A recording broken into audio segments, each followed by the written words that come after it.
Hello guys, welcome back to my channel কাকলির রান্নাঘরে সবাইকে স্বাগত। আজকে দেখো আমি চিকেন নিয়ে এসেছি।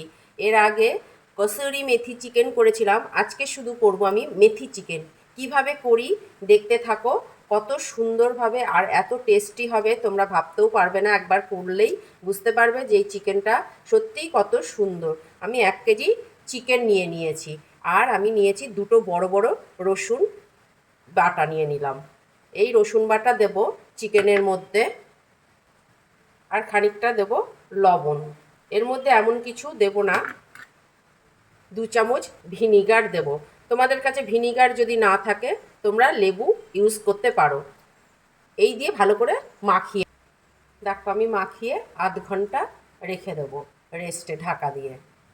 এদিকে আমি কড়াইতে তেল দিয়ে দিলাম, তেলটা একটু বেশিই দেব। এর মধ্যে আমি আলু ভেজে নেব। তোমরা আলু যদি না দিতে চাও স্কিপ করতে পারো। আমি আলুটা ভালোবাসি বলে আমি এর মধ্যে দুটো আলু দিয়ে আলুটা ভেজে তুলে নিচ্ছি। এইভাবে আলুগুলো ভাজবো। আমি তেলের মধ্যে কিছু মেথি দিয়ে দেবো। মেথিগুলো ভালো করে ভেজে নেব, সুন্দর করে একদম কালো করে ভেজে নেব। এই দেখো মেথিগুলো পুরো তুলে নিয়েছি তেল থেকে। এবার এই তেলে আমি চিকেনগুলো একটু ফ্রাই করে নেব। হালকা করে আমি একটু ফ্রাই করে নেব, এপিট ওপিট করে একদম। এর মধ্যে থেকে যেটুকুনি জল বেরোবে রসুনের সেটা একদম শুকিয়ে গেলে একটু লালচে লালচে ধরবে, তুলে নেব। এবার এইগুলো তুলে নেব, পরপর তুলে নেব, নিয়ে পরের স্টেপ দেখাচ্ছি তোমাদের। তেলের মধ্যে আমি একটা তেজপাতা আর বড় সাইজের দুটো পেঁয়াজ ভেজে নেব। এই পেঁয়াজ ভাজার মধ্যে সামান্য একটু নুন দেবো, কারণ নুনটা আন্দাজ মতো নিতে হবে। প্রথম থেকে নুন দিয়ে যাচ্ছি, সেই জন্যে সামান্য দেবো, যাতে পেঁয়াজটা খুব তাড়াতাড়ি নরম হয়ে যায়। এইভাবে নাড়াচাড়া করে লাল করে ভেজে দেবো। দেখো পেঁয়াজটা ভাজা হয়ে গেছে। আমি এই ফাঁকে আমি গোটা গরম মশলা নিয়েছি, এলাচ, লবঙ্গ, দারচিনি, এইগুলো তেলের মধ্যে দিয়ে দিলাম। দিয়ে একটু নাড়াচাড়া করে নিলাম। নিয়ে আমি পেঁয়াজ আদা বেটে রেখেছিলাম সেই পেস্টটা দিয়ে দিলাম, দিয়ে ভালো করে কষিয়ে নেব। পেঁয়াজটা ভাজা হয়ে গেছে, আমি এখানে কাশ্মীরি লঙ্কার গুঁড়ো দিয়ে দিলাম। দিয়ে দেবো জিরের গুঁড়ো, ধনের গুঁড়ো, আর সামান্য হলুদ দেবো, না দিলে নয় তাই। এটা ডিপ কালার করব না, হালকার মধ্যে করব। এবার সুন্দর করে এইগুলোকে কষিয়ে নিতে হবে। খুব যত ভালো কষাবে তত এর টেস্ট ততটাই বাড়বে। এটাকে এমনভাবে কষাতে হবে যে এর থেকে তেল ছেড়ে আসবে। দেখো তেল বেরিয়ে এসছে। এর মধ্যে আমি দিয়ে দেবো টমেটো কেচাপ। আমি গোটা টমেটো ব্যবহার করলাম না, এটাতে স্বাদ অন্যরকম করব বলেই আমি এটা দিলাম। এইভাবে একবার তৈরি করে দেখো বন্ধুরা, কত সুন্দর। তোমরা যদি কেচাপ না দিতে চাও টমেটো পেস্ট করে তোমরা দিতে পারো। সুন্দর একটা গন্ধ বেরিয়েছে, দারুণ একটা রেসিপি।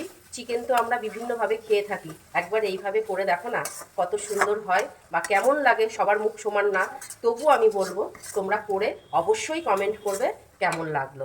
এবার চিকেনগুলো দিয়ে দিলাম, দিয়ে ভালো করে যাতে মশলাগুলো সম্পূর্ণটা ঢোকে এই চিকেনের মধ্যে, সেই দিকে আমরা সেইভাবে লাগিয়ে দেবো। এই আইটেমগুলো একদম আমার মন থেকে, কোথাও এই আইটেম পাবে না। তোমরা খুঁজে দেখতে পারো ইউটিউব বা বিভিন্ন জায়গায়, যেখানে যেখানে রান্নার রেসিপি থাকে দেখতে পারো, কিন্তু একদম আমার এই আইটেম অন্য কোথাও পাবে না। একটুখানি জল দিয়ে দেবো। এর মধ্যে আমি এই যে ভাজা আলু ভেজে রেখেছিলাম এইগুলো দিয়ে দেবো, দিয়ে সুন্দর করে কষাতে থাকবো। তোমরা দেখতে থাকো, একদম হাই ফ্লেমে দেবে, ফ্লেমে দিয়ে এটা কষাবে, হাই ফ্লেমে দিয়ে কষাবে। বন্ধুরা এর মধ্যে আর একটা জিনিস দেব, হচ্ছে নারকেল। এই নারকেল কোড়াটা আমি অল্প করে দেব।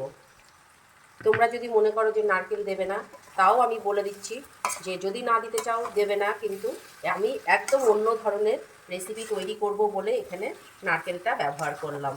এইবার সুন্দর করে আরও খানিকক্ষণ কষিয়ে নেব। দারুণ গন্ধ বেরিয়েছে, তোমরা ভাবতেই পারবে না। তৈরি করো, তখন বুঝতে পারবে যে একটা অন্য ধরনের রেসিপি তোমাদের সঙ্গে শেয়ার করলাম।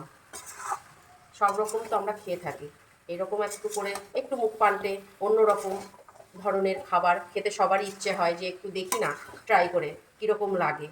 তাহলে বন্ধুরা আমার সঙ্গে রয়েছেও, অবশ্যই থাকবে।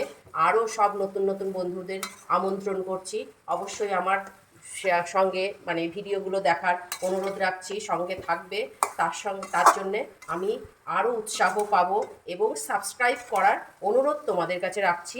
আমার চ্যানেলটা অবশ্যই একটা সাবস্ক্রাইব, লাইক, কমেন্ট করবে। বিশেষ করে আমি তোমাদের কাছে রিকোয়েস্ট করছি, তোমরা কমেন্ট করো, কেমন কোন দিক থেকে দেখছো, কোথা থেকে দেখছো, একটু যদি আমাকে জানাও তাহলে আমার ভীষণ আনন্দ হবে এবং উপকার হবে যে কোথা থেকে কে দেখছে। তাহলে কেমন লাগছে আমার ভিডিওগুলো দেখতে থাকো। আমার এখানে একটু নুন লাগবে, নুনটা আমি দিয়ে দিলাম। তোমরা কিন্তু নুনটা দেখে তোমরা ব্যবহার করবে। সামান্য লাগলো, আমার বেশি লাগেনি। এবার আমার কষানো হয়ে গেছে, এবার আমি জল দিয়ে দেবো। সেদ্ধ করতে যতটুকু জল লাগবে ততটুকুই আমি জল দিয়ে এটা ঢাকা দিয়ে রাখবো। বন্ধুরা কত সুন্দর হয়েছে। এবার আমার মাংস একদম তৈরি হয়ে গেছে, এবার নামিয়ে ফেলবো। চলো বন্ধুরা, আমার চিকেন মেথি নারকেল তৈরি হয়ে গেছে। রেসিপিটা কেমন লাগলো অবশ্যই কমেন্ট করে জানাবে। আর তোমরা অবশ্যই একবার অন্তত চেষ্টা করো, একদম সহজ, দেখলেই তো কোনো খাটনির কিছু নেই, সব জোগাড় করলে অল্প সময়ের মধ্যে হয়ে যায়। তোমরা একবার করো আর কমেন্ট করে অবশ্যই জানাবে। যারা নতুন তারা সাবস্ক্রাইব করবে, লাইক করবে, কমেন্ট করবে, যদি ভালো লাগে শেয়ার করে দেবে। তাহলে আজকের মতো চলি, দেখা হবে নেক্সট ভিডিওতে।